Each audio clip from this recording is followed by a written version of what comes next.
നമസ്കാരം, ഭാരത് ലൈവിലേക്ക് സ്വാഗതം. നിലമ്പൂർ ഉപതെരഞ്ഞെടുപ്പാണല്ലോ ഇപ്പോഴത്തെ പ്രധാനപ്പെട്ട വിഷയം. നിലമ്പൂർ ഉപതെരഞ്ഞെടുപ്പിൽ സ്വരാജിനെ ജയിപ്പിക്കാൻ വേണ്ടി നമ്മുടെ മുഖ്യമന്ത്രി പിണറായി വിജയൻ നിലമ്പൂരിലേക്ക് യാത്രയാവുകയാണ്. നിലമ്പൂരിൽ 2-3 ദിവസം ക്യാമ്പ് ചെയ്തുകൊണ്ട് തന്നെ പ്രവർത്തനങ്ങൾ ഏകോപിപ്പിക്കും എന്നാണ് മനസ്സിലാക്കാൻ സാധിക്കുന്നത്. നിലമ്പൂരിലേക്ക് പിണറായി വിജയൻ എത്തുന്നത് ഒരുപക്ഷെ സ്വരാജിനെ ജയിപ്പിക്കാനോ തോൽപ്പിക്കാനോ എന്നുള്ളത് കാര്യങ്ങളൊക്കെ അവിടെ നിൽക്കട്ടെ.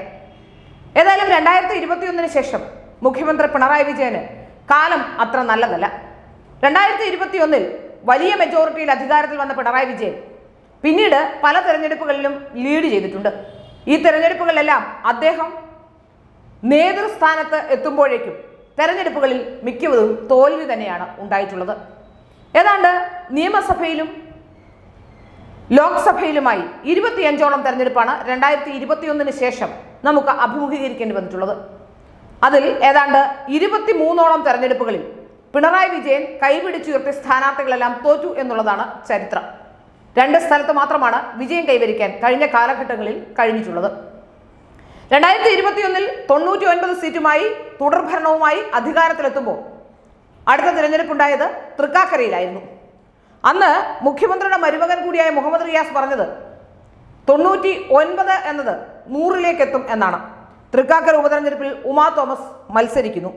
ഉമാ തോമസ് മത്സരിക്കുമ്പോൾ 99ൽ നിന്ന് 100ലേക്ക് എത്തും എന്ന വലിയ ആത്മവിശ്വാസത്തിൽ പിണറായി വിജയനും പിണറായി വിജയന്റെ കൂട്ടരുമെല്ലാം നേരെ തൃക്കാക്കരയിലേക്ക് എത്തി.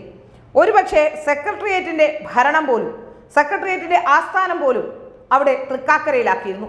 ഡോക്ടർ ജോർജ് ജേക്കബിനെ ജയിപ്പിക്കാനായി വലിയ പടപ്പുറപ്പാട് തന്നെ നടത്തിയിരുന്നു. പിണറായി വിജയൻ അവിടെ ചെന്ന് പ്രവർത്തനങ്ങൾ ഏകോപിപ്പിച്ചുകൊണ്ട് പ്രവർത്തനം നടത്തി. ഫലമോ 25,000-ലേറെ വോട്ടുകളുടെ റെക്കോർഡ് ഭൂരിപക്ഷത്തിൽ ഉമാ തോമസ് ജയിച്ചു കയറുന്നു. 2023 അടുത്ത തിരഞ്ഞെടുപ്പ് ഉണ്ടാകുന്നത്. ആ തിരഞ്ഞെടുപ്പ് പുതുപ്പള്ളിയിലാണ്. പുതുപ്പള്ളിയിൽ ഉമ്മൻചാണ്ടിയുടെ മണ്ഡലമായിരുന്നു. ഒരുപക്ഷെ നമ്മളേവരും പോലും ഞെട്ടിപ്പോയി. ഉമ്മൻചാണ്ടിയുടെ മകൻ അവിടേക്ക് സ്ഥാനാർത്ഥിയായി വരുമ്പോൾ ജയിക്കുമോ എന്ന ആശങ്ക പലർക്കും ഉണ്ടായിരുന്നു. പക്ഷേ അവിടെയും ഇതുതന്നെയായിരുന്നു അവസ്ഥ. പിണറായി വിജയൻ കൈപിടിച്ചുയർത്തി കൊണ്ടുവന്ന സ്ഥാനാർത്ഥിയായ ജെയ്സി തോമസിന്റെ അവസ്ഥ പരിതാപകരമായിരുന്നു. ഏതാണ്ട് 37,719 വോട്ടുകളുടെ ഭൂരിപക്ഷത്തിലാണ് അന്ന് അവിടെ നിന്നും പുതുപ്പള്ളിയിൽ നിന്നും ചാണ്ടി ഉമ്മൻ തെരഞ്ഞെടുക്കപ്പെട്ടത്. അതുകൊണ്ട് തന്നെ നമുക്കറിയാം, അപ്പോൾ തന്നെ തോൽവികളുടെ ഒരു പട തന്നെ ഉണ്ടായി. പിന്നീട് 2024 ലോക്സഭാ തെരഞ്ഞെടുപ്പാണ്. ലോക്സഭാ തെരഞ്ഞെടുപ്പിൽ 20 സീറ്റിലും മത്സരിച്ചു. പിണറായി വിജയൻ തന്നെയാണ് എല്ലായിടത്തും സ്ഥാനാർത്ഥിയുടെ കൈപിടിച്ച് തെരഞ്ഞെടുപ്പ് ഉദ്ഘാടനം, തെരഞ്ഞെടുപ്പ് രംഗത്തേക്ക് തന്നെ സ്ഥാനാർത്ഥിയെ കൊണ്ടുവന്നതും അതിൻ്റെ പലപ്പോഴും കൺവെൻഷൻ ഉദ്ഘാടനം ചെയ്തതുമൊക്കെ പിണറായി വിജയനാണ്. ഏതായാലും 2024 തെരഞ്ഞെടുപ്പിലും ദയനീയ തോൽവിയായിരുന്നു. 19 സീറ്റിലും തോറ്റു. 1 സീറ്റ് മാത്രമാണ് അന്ന് വിജയിക്കാൻ കഴിഞ്ഞത്. അതിനുശേഷം ഉണ്ടായത് പിന്നീട് ചേലക്കരയിലെ ബൈ ഇലക്ഷൻ ആയിരുന്നു. ആ ചേലക്കരയിലെ ബൈ ഇലക്ഷനിലും സംഭവിച്ചത് മറ്റൊന്നായിരുന്നില്ല. പാലക്കാടും ചേലക്കരയും വയനാടും ഒക്കെ തങ്ങളുടെ സ്ഥാനാർത്ഥികൾ വിജയിക്കുമെന്ന് വീമ്പിളക്കിയിരുന്നു. ഒരുപക്ഷെ വയനാട് വലിയ പ്രതീക്ഷയുണ്ടാകില്ലെങ്കിലും മറ്റുള്ള സ്ഥലങ്ങളിലൊക്കെ വിജയിക്കുമെന്ന വലിയ വിജയപ്രതീക്ഷയായിരുന്നു. അവിടെയും സരിന് തെരഞ്ഞെടുപ്പിന്റെ ഘട്ടങ്ങളിൽ ഏറ്റവും കൂടുതൽ സഹായം ചെയ്തതും സരിനെ തെരഞ്ഞെടുപ്പ് രംഗത്തേക്ക് കൈ ഉയർത്തി പിടിച്ചുകൊണ്ട് സ്ഥാനാർത്ഥിയെ അവിടെ കൊണ്ടുവന്നിറക്കിയതുമൊക്കെ പിണറായി വിജയനായിരുന്നു. രാഹുൽ മാങ്കൂട്ടത്തിലും 3 ഇരട്ടി ഭൂരിപക്ഷത്തിൽ, ഷാഫിയേക്കാൾ 3 ഇരട്ടി ഭൂരിപക്ഷത്തിൽ അവിടെ നിന്ന് വിജയിക്കുന്ന അവസ്ഥയാണ് നാം കണ്ടത്. പിന്നീട് വയനാട് നോക്കിയാൽ സത്യൻ മൊകേരിക്ക് ആകെ പോൾ ചെയ്തതിന്റെ 22% മാത്രമേ വോട്ട് ലഭിച്ചിട്ട് പോലുമുള്ളൂ. അവിടെ പ്രിയങ്കയുടെ ഭൂരിപക്ഷം 4,10,391 ആകെ ഒരു ആശ്വാസം പിന്നീട് ചേലക്കരയിലെ വിജയം മാത്രമായിരുന്നു. ചേലക്കരയിൽ നിന്ന് യു പ്രദീപ്, അദ്ദേഹത്തിന്റെ ഭൂരിപക്ഷം, അവിടുത്തെ CPM-ന്റെ ഭൂരിപക്ഷമൊക്കെ കുറഞ്ഞെങ്കിലും, രാധാകൃഷ്ണന്റെ ഭൂരിപക്ഷമൊക്കെ കുറഞ്ഞെങ്കിലും അവിടെ നിന്ന് ആശ്വാസത്തിന് ജയിക്കാനെങ്കിലും കഴിഞ്ഞു. ഇവിടെ പിണറായി വിജയനെ ഇപ്പോൾ വീണ്ടും സ്വരാജിന്റെ അടുത്തേക്ക് വരുമ്പോൾ മറ്റേത് സ്ഥാനാർത്ഥിയെക്കാളും ഉപരി ഒരുപക്ഷെ പിണറായി വിജയൻ തോൽക്കണമെന്ന് വിചാരിച്ചിരുന്ന ഇത്രയും സ്ഥാനാർത്ഥികളിൽ പോലും തോൽക്കണമെന്ന് വിചാരിച്ച ഒരാൾ ഉണ്ടായിരുന്നില്ല. ഒരുപക്ഷെ സ്വരാജ് തോൽക്കണമെന്ന് അദ്ദേഹത്തിനൊരു ആഗ്രഹം ഉണ്ടാവും. കാരണം തൻ്റെ ശരീരഭാഷയും തന്നെ പോലെ തന്നെ ലീഡ് ചെയ്യാനുള്ള ഒരു കഴിവുണ്ട് എന്ന് CPM-കാർ വിശ്വസിക്കുന്ന ഏക നേതാവാണ് സ്വരാജ്. അപ്പോൾ അതുകൊണ്ട് തന്നെ പിണറായി വിജയനെ അതുപോലെ അങ്ങ് പകർത്തി വെച്ചിരിക്കുന്ന ഒരാൾ, ഒരുപക്ഷെ പിണറായി വിജയന്റെ മകൾക്കോ മകനോ പോലും അത്രയധികം സാമ്യം പിണറായി വിജയനോട് ഉണ്ടാവില്ല. അങ്ങനെ പിണറായി വിജയനിൽ നിന്ന് ഇൻസ്പയർ ആയി ആ അഹങ്കാരവും ആ ധാർഷ്ട്യമൊക്കെ കാണിക്കുന്ന സ്വരാജിനെ പോലുള്ള ഒരാൾ വന്നാൽ തൻ്റെ മകന്റെ രാഷ്ട്രീയ ഭാവി ഒരേ ഒരു തവണ ജയിച്ച് MLA ആയ ആളെയാണ്, മുഹമ്മദ് റിയാസിനെയാണ് ടൂറിസം വകുപ്പ് മന്ത്രിയാക്കി പിണറായി വിജയൻ അവരോധിച്ചത്. മറ്റാർക്കും കിട്ടാത്ത പരിഗണന മുഹമ്മദ് റിയാസിന് കിട്ടുന്നുണ്ട് എന്ന് CPM-ലെ യുവനിരയ്ക്ക് വലിയ പരാതിയുണ്ട്.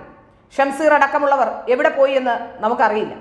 അപ്പോൾ ഇതിൽ നിന്ന് നമുക്ക് വ്യക്തമായി മനസ്സിലാക്കാൻ സാധിക്കുന്ന പ്രധാനപ്പെട്ട കാര്യം, പല യുവ രാഷ്ട്രീയ നേതാക്കളെയും വേണ്ടി തന്റെ മരുമകനെ അവരോധിക്കാൻ അവസരം കാത്തു കഴിയുന്ന പിണറായി വിജയനെ സംബന്ധിച്ചിടത്തോളം ഇവിടെ നിന്നും സ്വരാജ് ജയിക്കരുത് എന്ന് മനസ്സുകൊണ്ടെങ്കിലും ആഗ്രഹിക്കുന്നുണ്ടാവും.